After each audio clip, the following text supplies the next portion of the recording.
নিজেকে তৈরি করতে হলে, নিজেকে খাঁটি রূপে উপস্থাপন করতে হলে, নিজেকে দৃঢ় প্রত্যয়ভাবে তৈরি করতে গেলে নিজেকে পোড়াতে হয়, খাঁটি করতে হয়।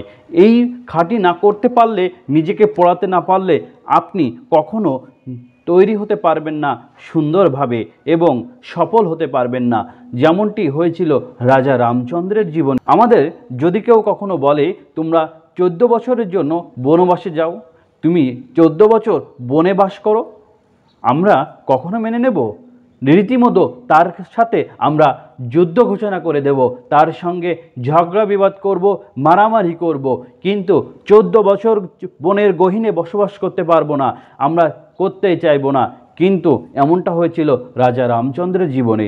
মাতা কইকেয়ী যখন দশরথের বরের প্রেক্ষিতে তাকে রাজা রামচন্দ্রকে বনবাসে পাঠায়, রাজা রামচন্দ্রকে বনবাসে পাঠিয়ে দেয়, তখন রাজা রামচন্দ্র আগে বনবাসে যাওয়ার সময় মাতা কইকেয়ীকে আগে প্রণাম করতে আসে এবং বলে, মা তুমি আমার জীবনে পরম উপকার করেছো, আমি এই 14 বছর বনবাসে থাকব এবং রাজ্যের পরিস্থিতি, সকল প্রজাদের অবস্থান, মনের অবস্থা আমি বুঝতে পারবো এবং এই 14 বছর আমি ধ্যান সাধনা করব, বিভিন্ন মুনি ঋষিদের সঙ্গে সঙ্গ দিয়ে আমি নিজেকে তৈরি করতে পারবো, আমি নিজেকে খাঁটি করতে পারবো।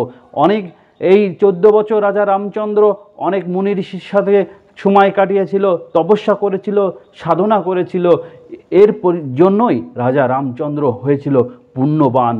এই 14 বছর রাজা রামচন্দ্র মুনি ঋষিদের সাথে ধ্যান সাধনা করে পুণ্য অর্জন করে পুণ্যবান হয়েছিল। এই জন্য সকল মানব জাতির কাছে রাজা রামচন্দ্র অনুকরণীয়। হরে কৃষ্ণ। জয় শ্রীরাম, জয় শ্রীরাম, জয় শ্রীরাম।